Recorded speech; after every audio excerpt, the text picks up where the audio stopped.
And with that, ladies and gentlemen, welcome to show 213 of On the Trail with Kevin and Scott.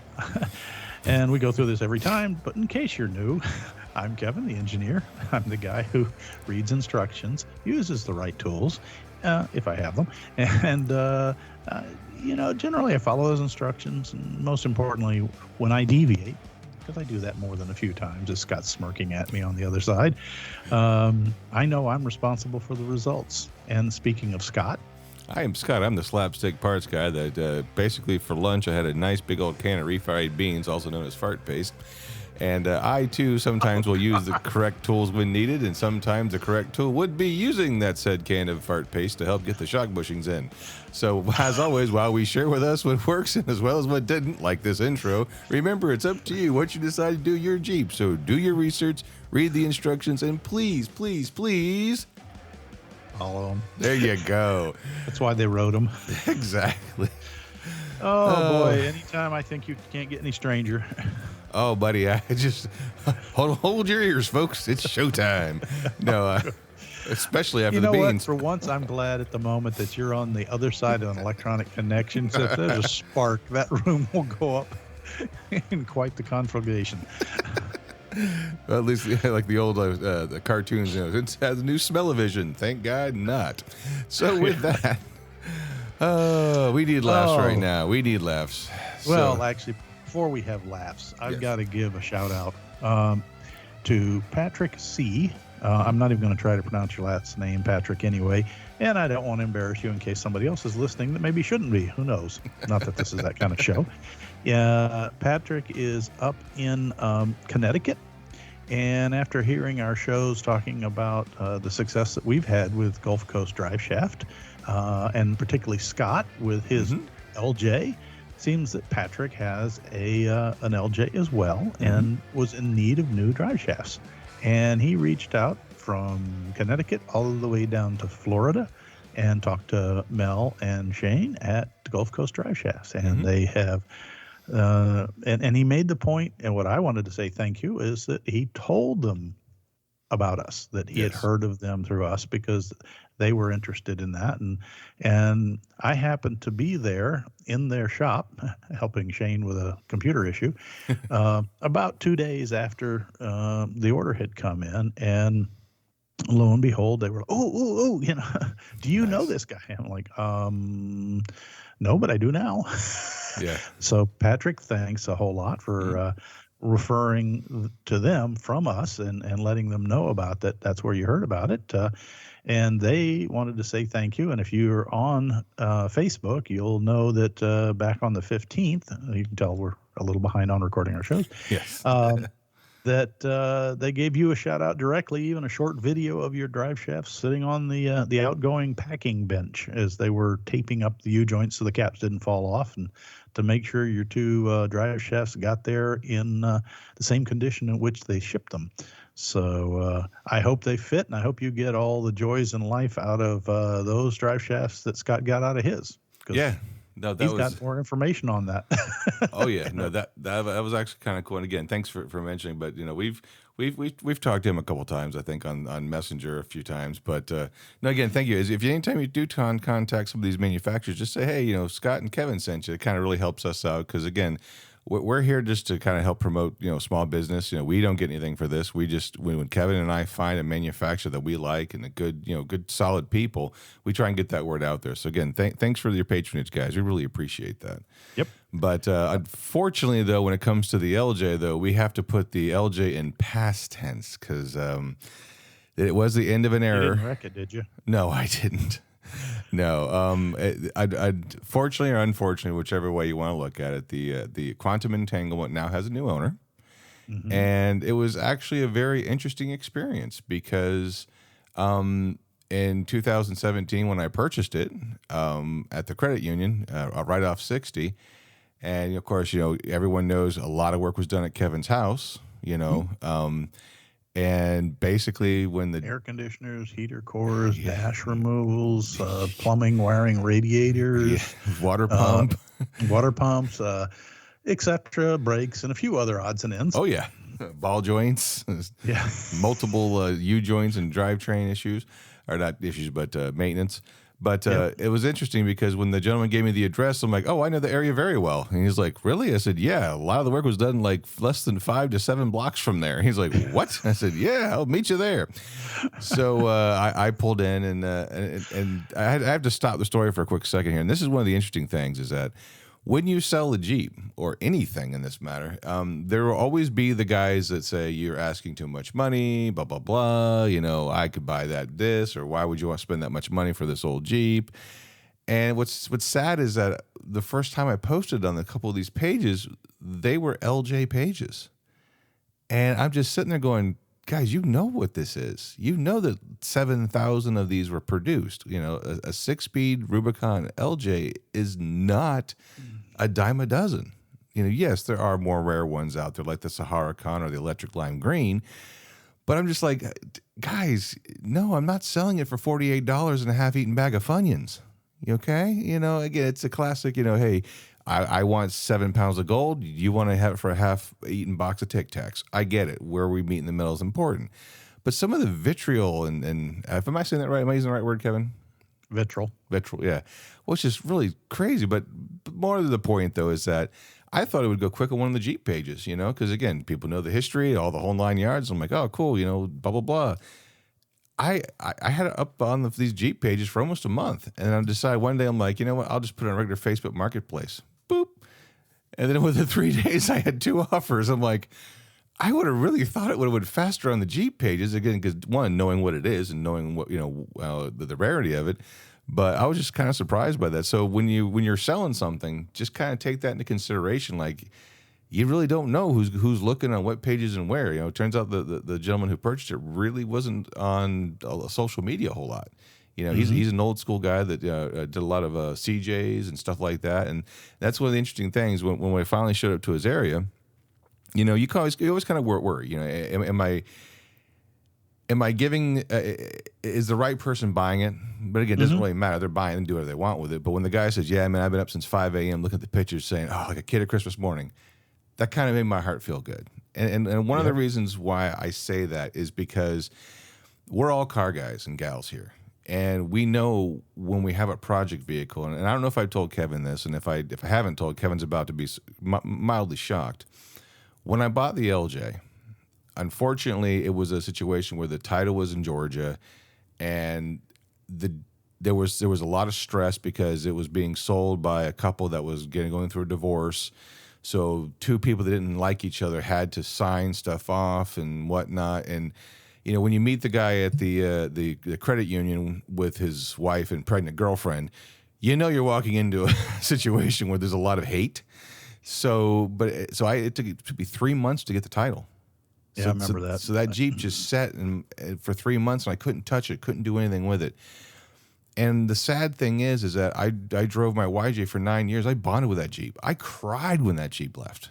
You know, I put so much work and hard work. I never really bonded with the LJ. And I know that sounds weird to people who aren't car people, or if you haven't had that one project vehicle, because I've had like 5 to 6 project vehicles that I really, really regret selling. But the LJ was a situation where I was more happy that the guy was excited to have it than I was. And as I told him, I said, with the GPW, I'm making new memories with this, with her, but the LJ just, you know, I never bonded with it. You know, I liked it. The problem I had with it is I looked at it more as a bragging right. You know, like, yeah, I got the 6-speed LJ. Yeah, I got the 6-speed LJ, and I got 80 years of Jeep history. You know, look at me. I'm the big guy on camp. No, that wasn't a reason to keep a vehicle. You know what I mean? And so now I was finally able to, you know, finance, you know, some other projects around the house, and also, you know, I'm going to be able to fix the windshield in the Gladiator, which is currently being done right now, which is a crack in it since a year. But the point is, at least I'm staying on the same, you know, thing, fixing things within a year. But I still, it's interesting. So when I went over the sale and talked with the guy and showed him everything, again, I showed him the programmer, talked about the computer, talked about the history. And it was funny because, you know, Kevin, I mentioned it many times. You know, he's like, you know, how's the frame? And I said, I got a screwdriver. You want to stab it? And he looked at me and he got it, because then he's restored a bunch of CJs. I said, stab it. Do it. I can tell you right now. And I showed him the pictures of the spring pockets on the rear That's a common rot part. And he stuck his head up there and he goes, these are spotless. I said, mm-hmm.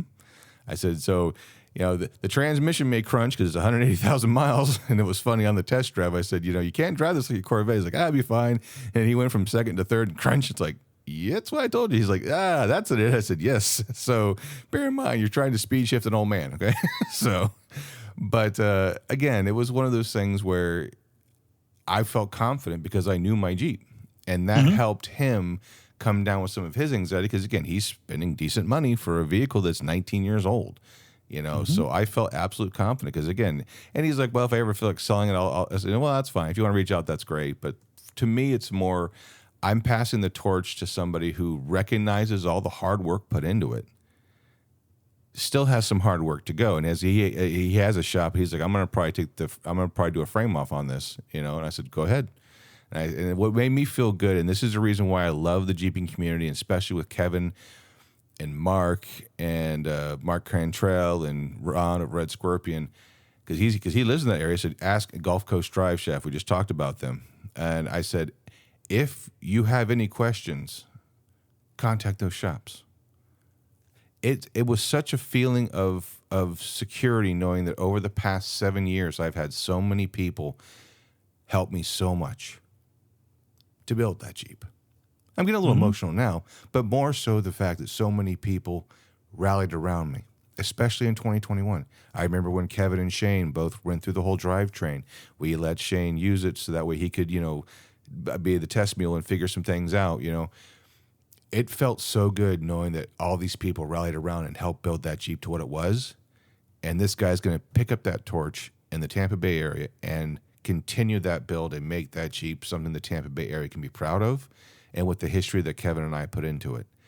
So I know that sounds kind of weird, and I know sometimes I get on my soapbox and I get a little frustrated and I talk different things about a lot of stuff. But the important thing is that day embodied the spirit of the Jeep community in a lot of way to me, because this guy, he's not new to Jeeps, but understood what he wanted, found it, and said, you know, hey, let's talk some shop. So when you get those new people coming in with those new Jeeps, and you know they're asking the questions of, hey, what tire can I fit on my lift, or what kind of lift do you guys think I should do? Take that moment to realize you're also ushering in that young blood, that new person that may have 5 ducks on their dash. Maybe that's how they got experience to the Jeep thing. Again, let people have fun. I'm never going to tell someone not to do something, but take that moment as you usher in these new people. You might be that inspiration like all these other people were to me these past 7 years, to leave a lasting legacy for that vehicle and on them. So take that 5 minutes and think about that. And I'm sorry for getting a little squishy and emotional at the moment, but again, I just felt this kind of thing that had to be said, because it really is the end of an era. But at the same time, it's it's a beginning of a new era, because again, the GPW.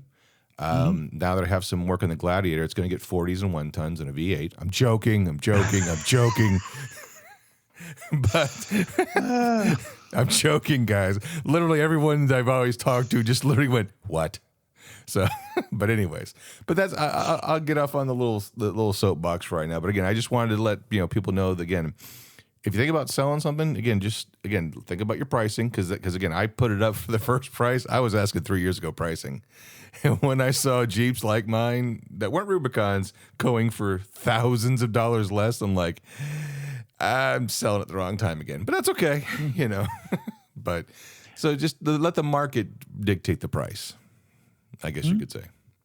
Well, that's going to happen anyway. You can ask what you want, but if nobody's willing to pay, you're going to hang on to it. Yes. So, that's one of the challenges there.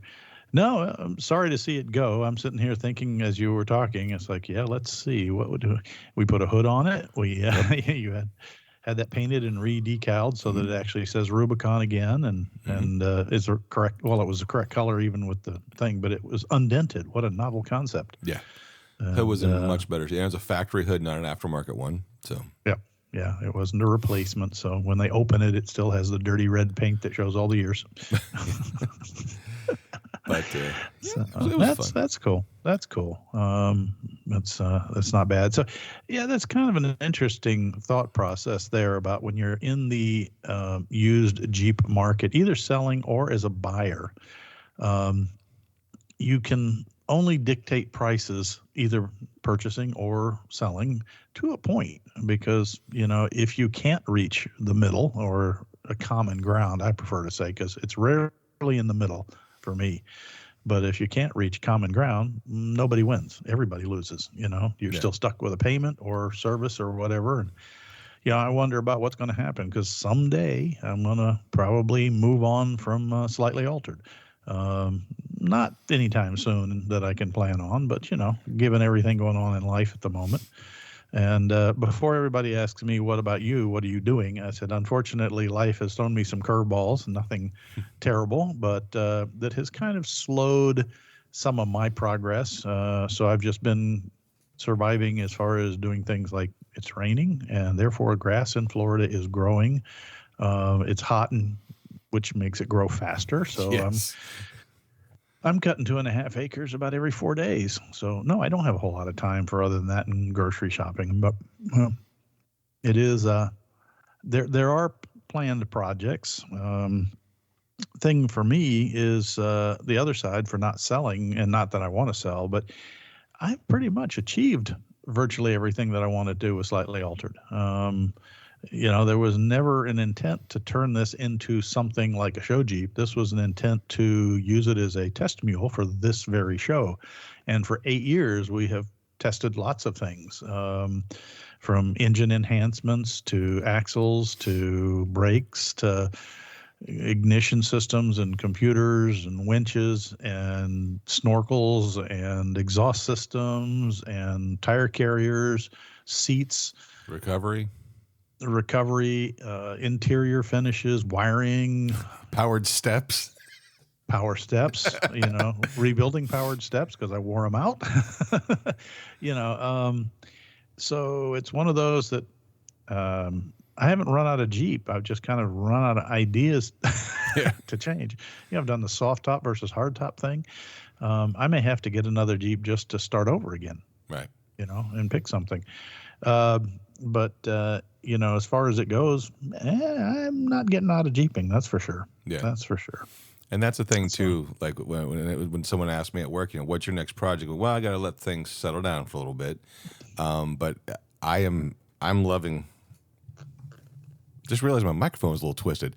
I'm loving old iron. And sometimes when I see those Facebook marketplaces, the Willys wagon, take over my project, $6,000. I'm like, no, I don't have a place to put it yet. Don't have a place to put it yet.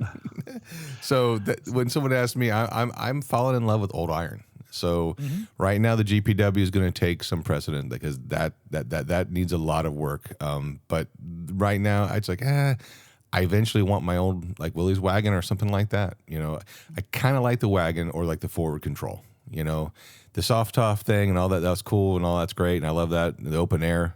But to be honest, like Kevin mentioned, because I remember one of the many shows ago I talked about I'd love to have an old flat fender, and Kevin goes, "Scott, have you been in a flat fender?" I'm like, no, I'm sure it's fine. I am too fat. I'm too fat for a flat fender, okay? And you get that thing at 35 miles an hour, it is terrifying, okay? So I'm kind of like, it's got a big placard on it that says max 45. I know.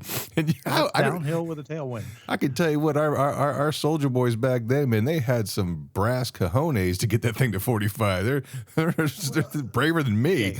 Okay. Stop and think about World War II. I can always talk to you about the fact, put yourself in the situation from whence the vehicle came. Yeah. What were you keeping up with? You were in a convoy with a Sherman tank. Yeah. You're probably doing 35 or 30. Oh, not even. If it's doing 20, you're doing good, You weren't exactly out there trying to, run the Baja. Yeah. You were, also in a group of deuce and a halves. Yeah. Now they could get up to highway speeds eventually if you didn't get to your destination before you ran out of fuel. So I love old iron too. It's simple. It's easy to work on. A lot of the things I talk about in the electrical segments don't apply because it's almost always switched power. And if Sorry. nothing else, get me a coat hanger and I can fix the wiring problem, you know? Yeah, that's fair. But you over there dying? I got like something, a frog or a toad or a dragon in my throat. I have no idea. Oh, the can of soda went down the wrong pipe. Yeah, something like that.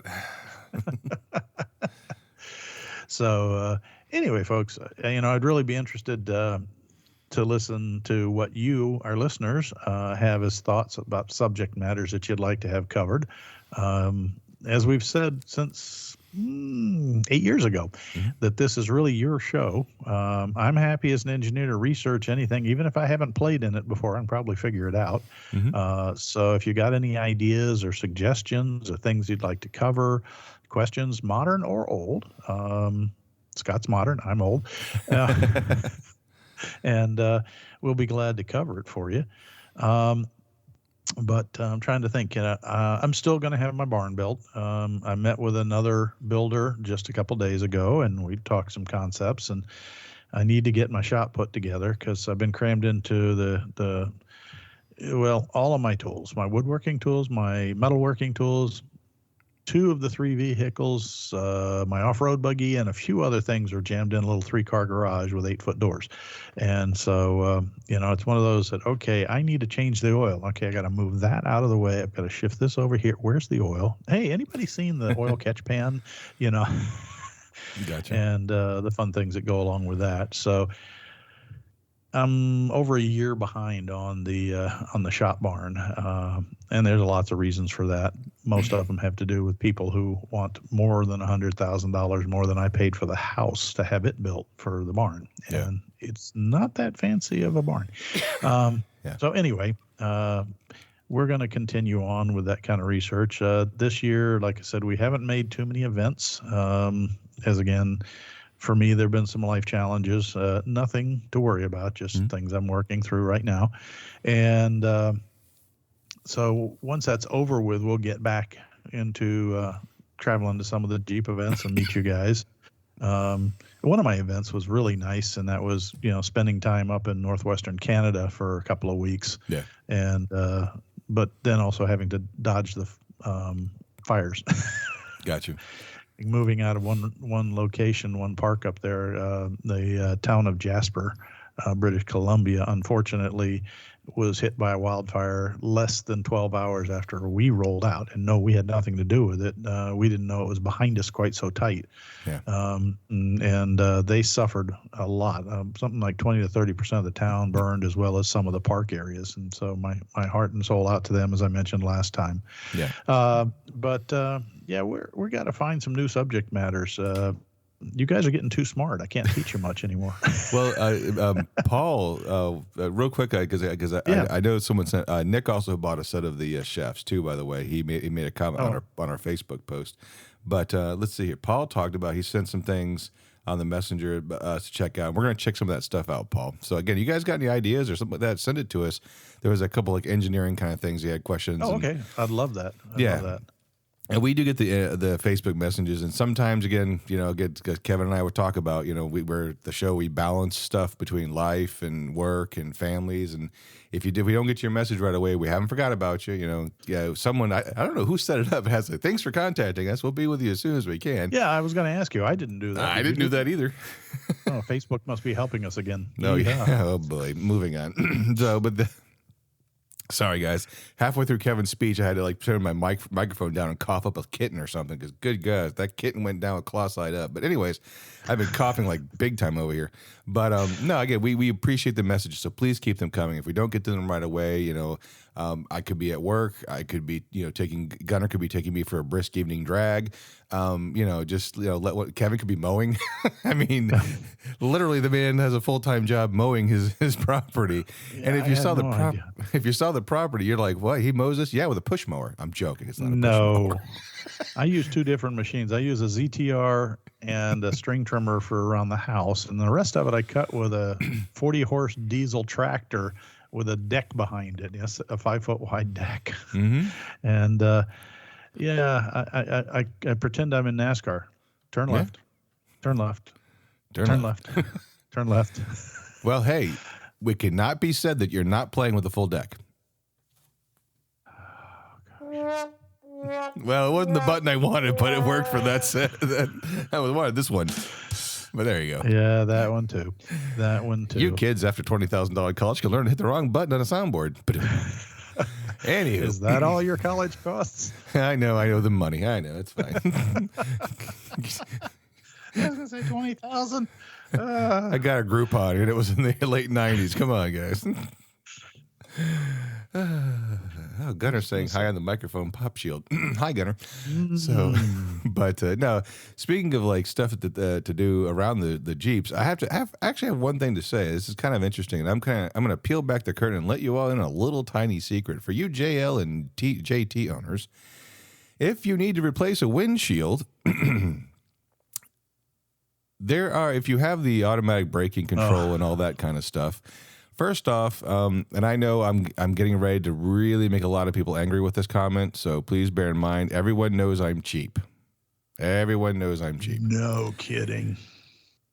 So I sell OEM parts all day long, and I am forced to say you really should buy the OE because it's properly manufactured for your car, blah, blah, blah. Some things you can get away with. We know it'll fit. We know it's the right part. Some things you can get away aftermarket. And when the savings are so much, it's like, I was like, all right, I'll get an OEM windshield. I can get a discount on it and all that. What? $800 for the windshield? And don't forget, there's more.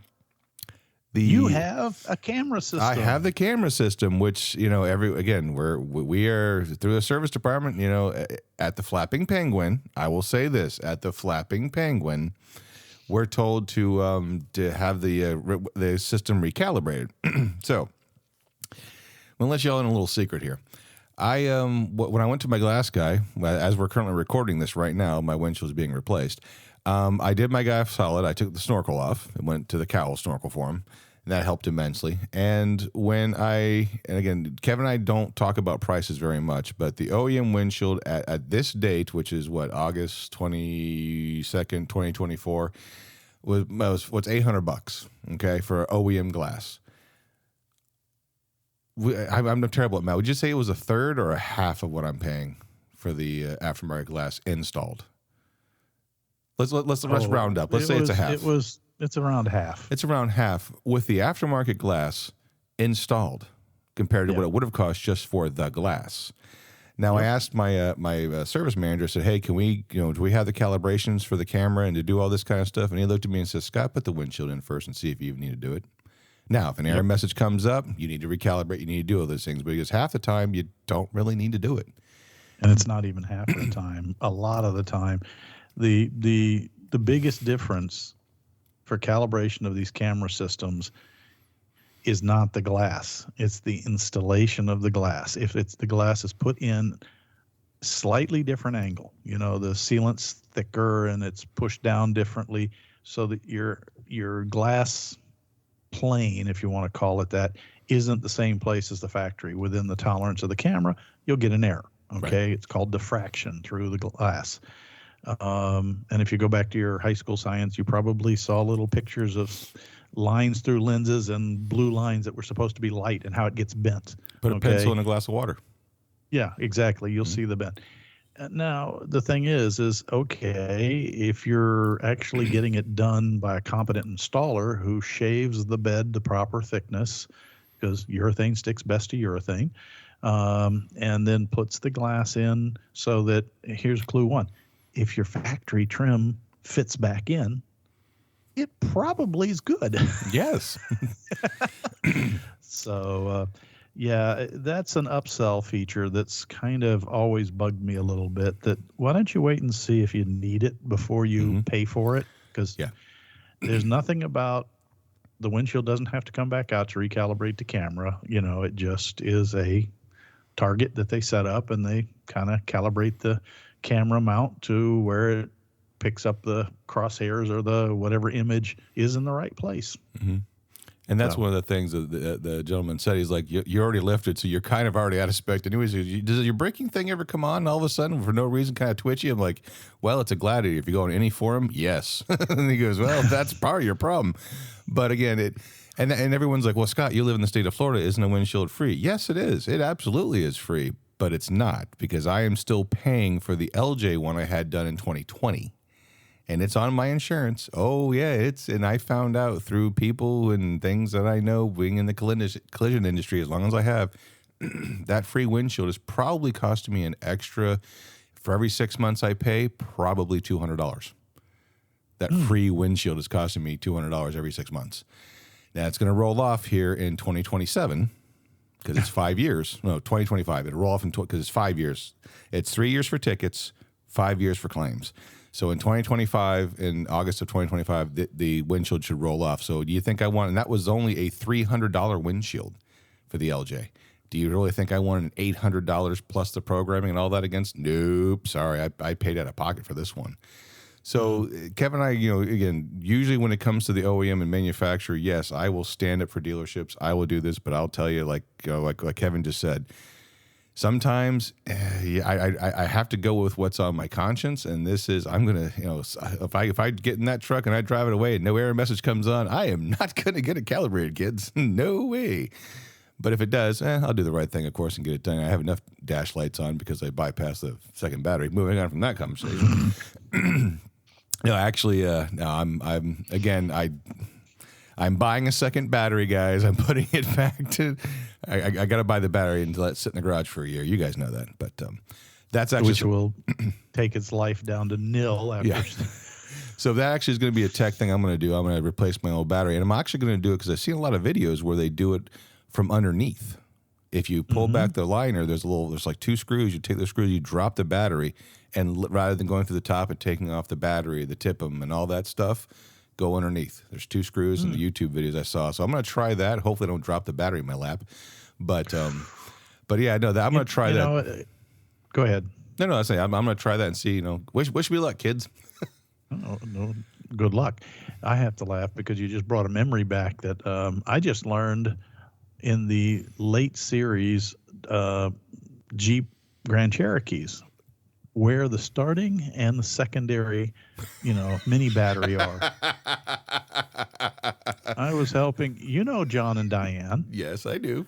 Diane got rid of her minivan and got a Grand Cherokee. Mm-hmm. Okay, and is loving it very much. I think it's a 20 or a 21, and it just shut off for her.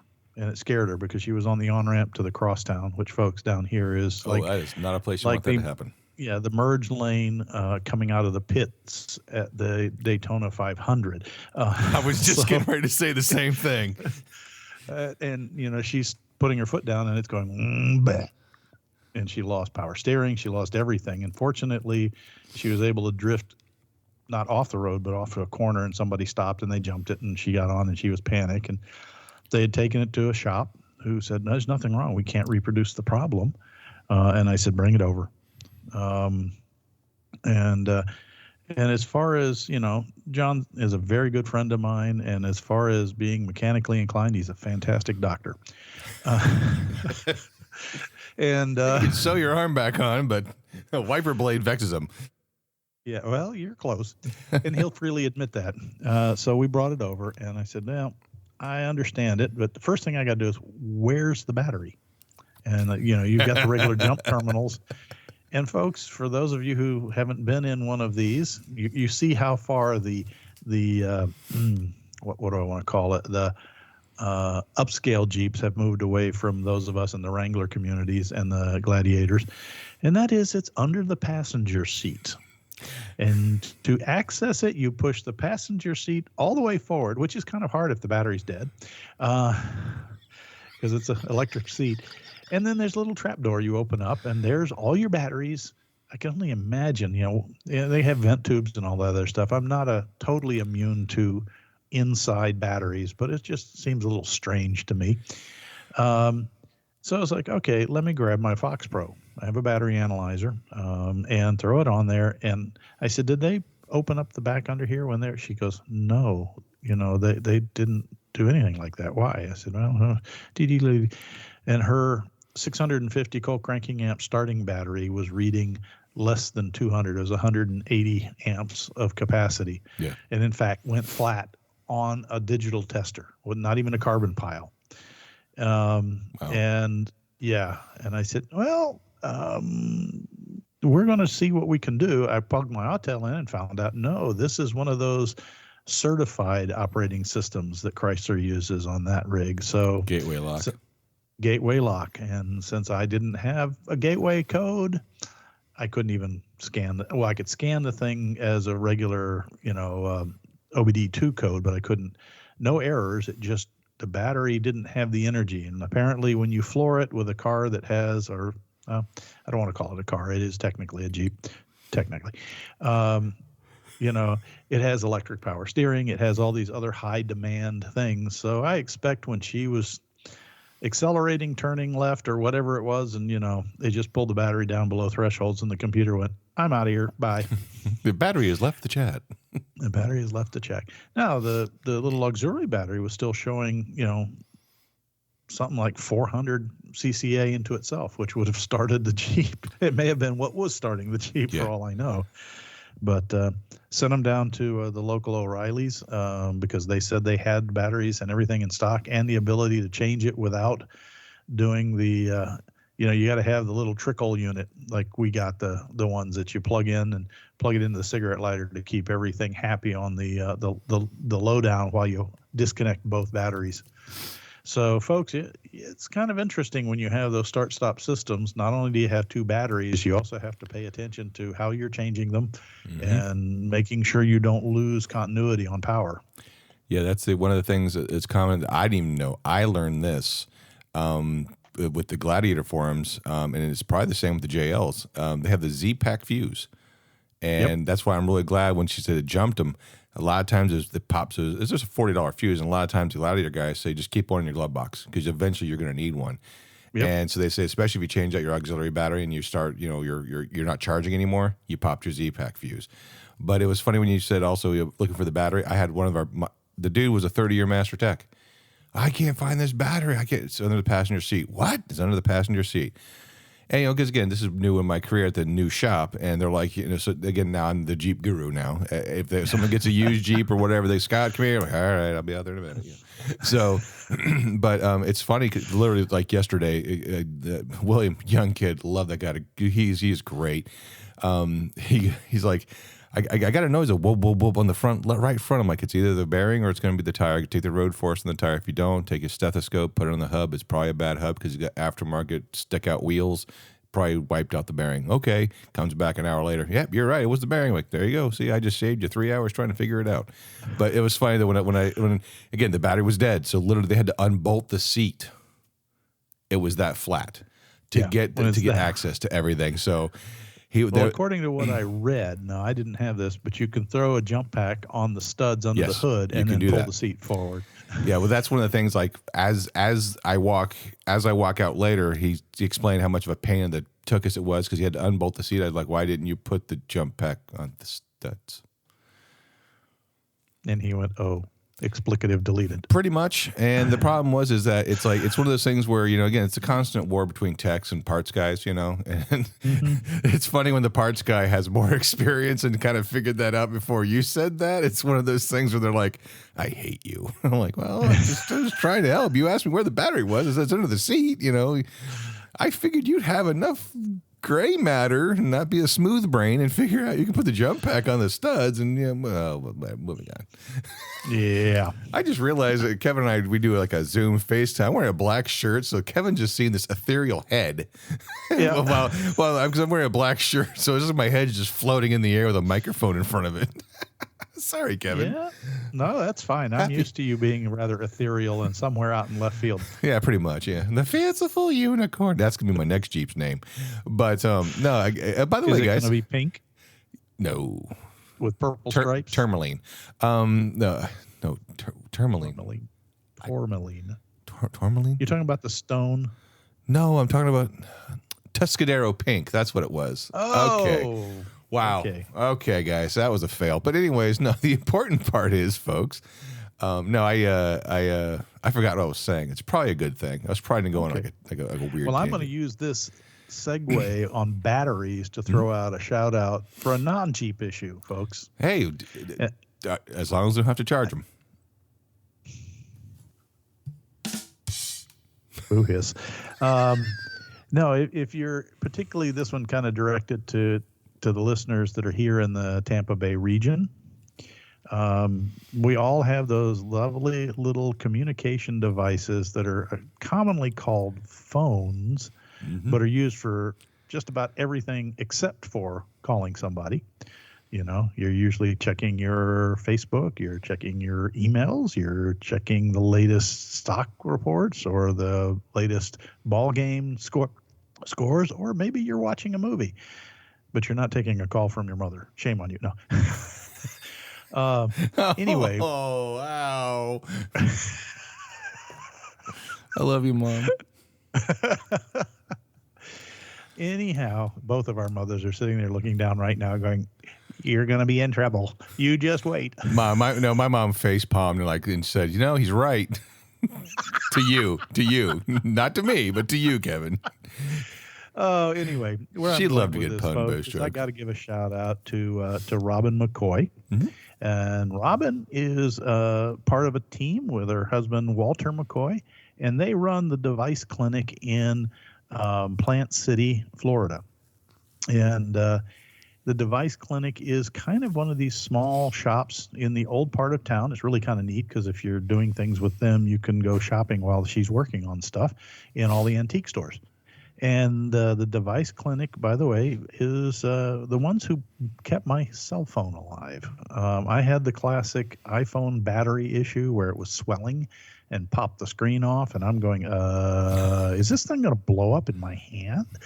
I'm trying to find somebody that can see me this century and work on the phone, Right. And unfortunately, the manufacturer, whose name you can figure out, was, we can see you in about 3 months, to get to a technician. And the batteries will cost this. And, do you really want that? Don't you want the latest one that's coming out? It's only $1,000, $1,500, and $2,000 for phones or whatever they're up to now.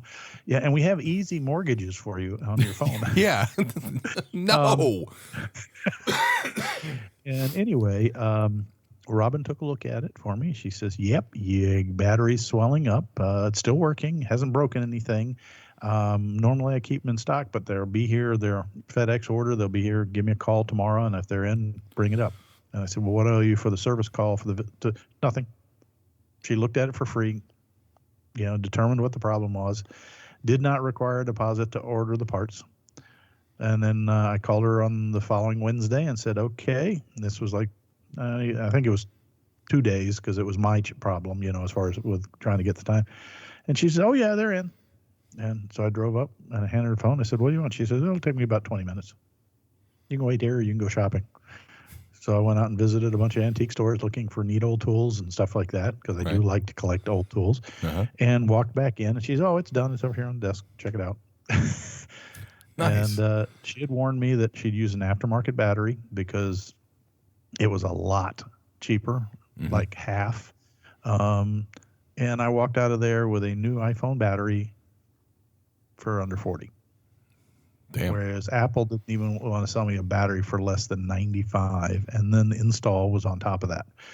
And I'm not picking on Apple. I mean, it's the thing is you get a little warning going, this isn't a stock battery on your phone for about 2 weeks, and then it gives up when you don't go running to Apple and have it replaced. Right. So if you're in the area and you're having phone problems, and they do other than Apple, they do all kinds of electronics. You can look up the Device Clinic. It's downtown on Collins Street, which is a main drag through the center of Plant City, right there near the railroad tracks and the old rail station, which is kind of like the hot spot in there. And they do an outstanding job, and their customer service is just second to none. And no, it's not a Jeep issue, but if your phone dies in your Jeep, you probably want it fixed. So that's just a recommendation. Thanks again to Robin McCoy and her husband Walter and their little shop, the Device Clinic. And make sure to go see them, because if you don't have the real McCoy. I've been sitting on that joke since you told me the story over an hour ago. Yes, I kind of figured he'd do something crazy like that. No, but that's the other thing I realize here is while we're talking about people, we've talked about them a bit before, but if you too, like Patrick up in Connecticut, need some drive shaft work and want to you too. No, I'm having technical issues. My camera's going on me, so I'm just making sure that something doesn't. And I'm watching this hand on the screen come up, like something out of a Hitchcock film. Yeah. So speaking of talking about people. Yeah, if you want to get a hold of Gulf Coast Drive Shaft for any reason, technical questions, things like that for Mel and Shane, they are available. Phone number 813-620-4303, or you can get to their website, gulfcoastdriveshaft.com, or you can pick them up on Facebook. They are really another set of people who are in the Jeep community and can help out. They can answer a lot of questions. And if you need a drive shaft, they won't sell you one if you don't need one. No. But they make a good product. We both run them in multiple vehicles and can't really argue. They know their differences between cheap and good. So I promised them I'd give a shout out. And no, they're not a sponsor. Nope. They're just a real good friend of the show. Yeah. I don't know. What else you got, Scott? Well, I was just going to literally touch on this. Like, Kevin and I are really, really, really lucky over these past 8 years. We have met some fabulous people. Again, Mark Lawson, Mark Cantrell, Mark Cantrell, WranglerFix.com. Again, those are Scorpion. Just like you said. I'm going to talk over you all the time. I'm sorry. I'm trying to finish my train of thought. I apologize. That was so rude. But just like you said about Shane, like if you may not even say a drive shaft if you don't need it, I always tell people give Mark a call. You may not even need a computer. Just give him a call and ask. And Mark's the same way. If you don't need a computer, he's not going to sell you one. So again, Kevin and I have been really lucky again with everyone in this Tampa Bay area has got a really cool Jeep community. I mean, it's I love this area. I mean, well, I don't love it. I'm not there now because out here. I was going to say, then why'd you leave? Cheaper housing, to be honest with you. No, we know her name. Yes. But he left for love. That I did. But no, it's just interesting that like even out here, like, and it's not a slight to the area I'm in. There are some really cool Jeep shops out here, but it's not the same as the Tampa Bay area because again, everyone's it's just because you're part of the show. No, the people I talk to that, are just friends, they still get treated the same way, whether you have a podcast or you just bought your first Jeep. It doesn't matter. The Tampa Bay area is a hot spot for Jeeps. And I wish we had places to wheel. Could you imagine if we were like Tampa Bay and like Colorado with places to wheel? I mean, good gravy. Yeah, well, that's, I will admit the trip through Canada as we were going through over the Canadian Rockies, I was going, I want my Jeep here. Yeah, I can imagine. But I'll take letting someone else drive and feed me and all that kind of stuff too.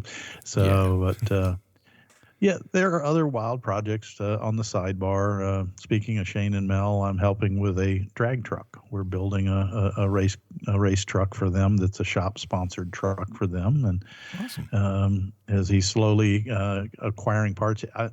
He should have been videoing this because he's building a drag top truck on a budget. Everything is either from parts that he scavenged from somewhere else, used parts that he bought off another racer, and it makes it fun when he brings in a Holley.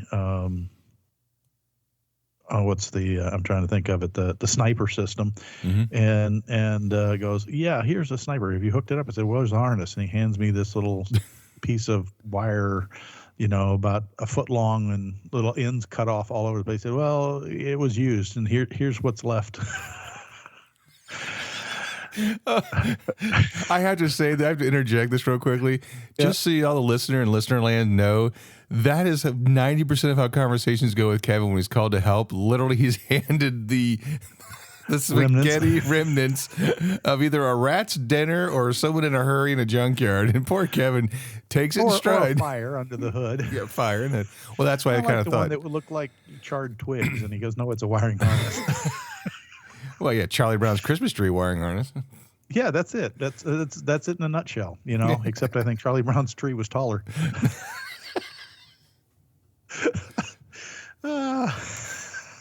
It's amazing what you can do with a wiring diagram, though. Yeah.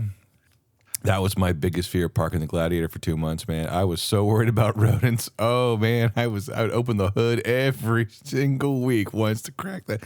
Because I already had one already chewing on my top battery cable. I'm like, oh, you little bastard. All right. And this was this is when I was in the front yard driving it, you know. I'm like, oh, no, sir. But anyways. Oh, well, yeah. That was a big fear of mine. Well, and it's a valid one because we do have our fair share of rodentia, and the problem is, you know, I watch different videos, I see different mechanics and service people around the country, you know, and posting things, and I watch one guy up in New York who's constantly dealing with rodent nibbles, you know. And first thought is, you know, he's telling how bad it is, and I'm like, okay, I got it. You know, there's a side that they don't have though. So. Is that while they have the rodents, okay? Well, presence of rodents usually means there's also going to be presence of something that eats rodents. Oh no! And we've had a few of those where yes, we found the remnants of rodents, but the rodents were already gone. But the people who ran the rodents off or perhaps consumed the rodents were curled up nicely around the warm battery. Oh. You haven't lived till you have a 3 or 4 foot rat snake or a black racer curled up on the battery when you open. Don't put the clamp on that cable, because if you put the clamp on that cable, it's going to clamp you back. It's funny you're saying it because, like, literally, okay, real quickly, because I want to talk about this. I'm glad we are, but people in the North understand winterization of a vehicle when you store it for a long time. Well, Scott in a hurry in the Floridization, we just back it in the backyard, and the idea is like, well, surrender the tag, pull in the backyard. I'll go ahead and just take care of it later. Yeah, I didn't do any of that stuff. I did put the stable in the gas. I filled it up with non-ethanol and put, 2 big bottles of stable because, again, it covers 20. One can does like 10 gallons, so I put 2 bottles in, and ran it and let it run for a little while. Parked in the backyard, and then I was telling Kevin when I went to pull it out this weekend, it's like, oh, did I leave a dirty gym sweat sock in this thing? What the heck is going? And I'd run it once a week and let the air conditioning go and all that. Oh, God, it smelled like a teenager's gym bag. I was like, oh, this is disgusting. So I'm pulling out, like, all the spider webs that have attached themselves, Meanwhile, Gunner runs around the truck, and I'm like, great, my dog's covered in spider webs now. But I pulled the truck out, so I take it for a quick spin around the block to get any wasp nests, because I'm scared about wasp nests. Yeah. And as I'm driving, hanging off the mirrors, I look like the ghost of Christmas past, or, the spider webs are just going like this. The spider's long since, flying off, giving me the middle finger as it flies off of the truck. And I'm going around the block, going, okay, let's I'm NASCAR and left turn, just, trying to blow off as many spiders as I can. And then I take it to the car wash, and I am pressure washing the underside, going, get out of here, you creepy little bastards. So, and you complain about my swearing. Yeah, well, yeah, you're right. I might have to. I apologize, kids. But the point is that don't. Yeah, you're right. That was a bad word to use. I'll bleep it out. But 53 seconds. Okay. So, anyways, I'm sitting there, and I'm like, I literally just decided that, okay. So again, I need to compound it now because the paint's just all weird. But as I told Kevin, and of course Kevin's right, I'm going to have to clean the evaporator. Luckily, they got really cool kits now that you put it in the drain hole, foam kit, and you fill it up that way. And those really do work. I joke about the snake oil salesman when we sell all the wallet flushes at work. The 2 ones I will always buy is the induction service and the evaporator cleans, because those actually do work. Everything else, follow your owner's manual, kids. But again, it was just like, oh man, I have just so much work now. I don't know where I was going with that. Spiders, yes. Yeah. We started off with snakes in the truck. Oh, yeah. It was funny because you're talking about like literally like the past 3 weeks, I've been seeing black racers in my backyard. Ah. And so now it's you took away the McDonald's of snakes. No, that was why the truck was back there. I I didn't even think about checking for snakes. I just pulled the Jeep out. Wonderful. There's really a snake in the good. bed of my truck just going, yeah, come on, fat boy, open that tailgate. Well, I was thinking you may have had rodents under there investigating, and where a rodent is in Florida, folks, a black racer will closely be behind, or a corn snake, or one of those. Yeah. That's people say, why you've got 2.5 acres? Why do you keep it mowed down? I say, snakes, rodents, most things don't come into short grass because they're too visible and vulnerable. Yeah. Well, don't you want shrubs? Not really. Well, thankfully, I took away the FFR out of the backyard, and hopefully that'll get rid of the snake problem. Florida-fied rodents. Yes. I can't say KFC. We're not in Kentucky. It's not fried chicken, so, the smell of a mouse on exhaust. Anyways, I think this show is now devolved into word salad. Well, we've been there. I've been there, when I was younger, living up in Pennsylvania. Yeah, we did have rodentia wintering over, and that was always a challenge. But back then, we didn't make our wiring insulation out of consumable materials. Soy. It was toxic materials. So, and things like that. And but we all have our challenges. We don't have rust in the same way that they do. You get up in the Northeast Salt Belt, you got rust, and down here, all you have to do is. And where was this last registered? Oh, it was used by a guy in Miami. No, thank you. But it's perfect. I said, let me look underneath. Oh, no. It's only got about 20% frame left. It's like a salt and vinegar chip. Oh, yeah. We got guys here that, if I see a Jeep for sale that has rod holders on the front bumper, don't stay away. It'll fall apart when you touch it. Yeah. We joke, but it's probably true. You go to Jeep Beach, and there's always somebody that wants to do that classic water spray shot. And we joke that if you get up at about 2 a.m. from your hotel room and go down and walk through the parking lot, be very quiet. You can hear Jeeps rusting. It's kind of like walking in a used BMW lot on a quiet night. You can hear them all drip. Yeah. Sorry. You work in the used car business enough. You know that when they trade in that 2 to 3 year old BMW with 36,000 miles, auction it goes. Auction it goes because it is bleeding from every fluid. Oh, we don't have any room to talk in the Jeep world, but we're stubborn enough to try and fix it or put a nice little drip pan underneath the Jeep. Currently got a nice metal one under the GPW. Yeah. Check the fluids. Yep, pedal of each. I wish I was joking. It is a murder scene down there. It looks like someone stabbed the GPW. It's bad. The standing joke is the truth. Is that if there's no spot, check the oil. It's probably empty. Yeah. Moving on. But we do got to get this wound up here in a second. But yep. But again, well, folks, this has been an eclectic show to say the least. Rodentia and the end of an era. Well, no, it's just the start of another one, and I wish the owner of your LJ now enjoyment. You gave him a lot of things to start with. If he's doing a frame off on it, it's I know personally it's actually in pretty good shape. Oh yeah, no, it should be mostly clean and repaint. Mm-hmm.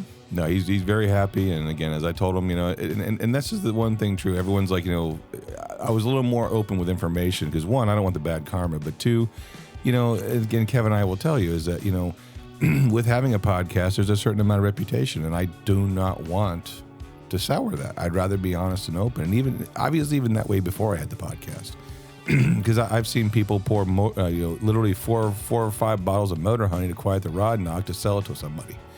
Yep. I can't do that. I've seen people put sawdust in engines to get quiet rod knock to sell them, 70 weight Kindle weight, racing oil to sell a vehicle. I can't do that. I don't want that karma. How do you know about all these though? No, but when you work at an auto parts store and you see the guy buying the for sale sign, the case of Kindle 70 weight racing, you know what's going on with that one, especially when it's in a Corolla. But anywho, you pumping crude. Good gravy. What's going on here, man? I have no idea. My lungs are filled. Anyways, so I think it's my body's trying to say, hey, look, you got to go pick a bottom, go get the Gladiator, and make sure everything works. Yep. So with that, I think it's time we lock the hub, put the Jeep in 4 low, and hit the trail. What do you think, Kevin? I think that works for me. So please, folks, remember, when you're on the trail, take nothing but memories, pictures, and of course, your trash. Absolutely. Because we don't want to lose access to the trails for ourselves and our kids and maybe their kids and a few other generations besides. And with that, see you next time. Yep. Or hear you next time. Or talk to you next time. Whichever you wish. Absolutely. Bye. Bye. Proceeding has been provided for entertainment only. Proper service and repair procedures are vital to the safe, reliable operation of all motor vehicles, as well as personal safety of those performing those repairs. Standard safety procedures and precaution, including the use of safety goggles and proper tools and equipment, should be followed at all times to eliminate the possibility of personal injury or improper service which could damage the vehicle or compromise its safety. What he said. Thanks a lot for listening, guys. You guys have a great day. Bye. This has been a Vent Axle Media production.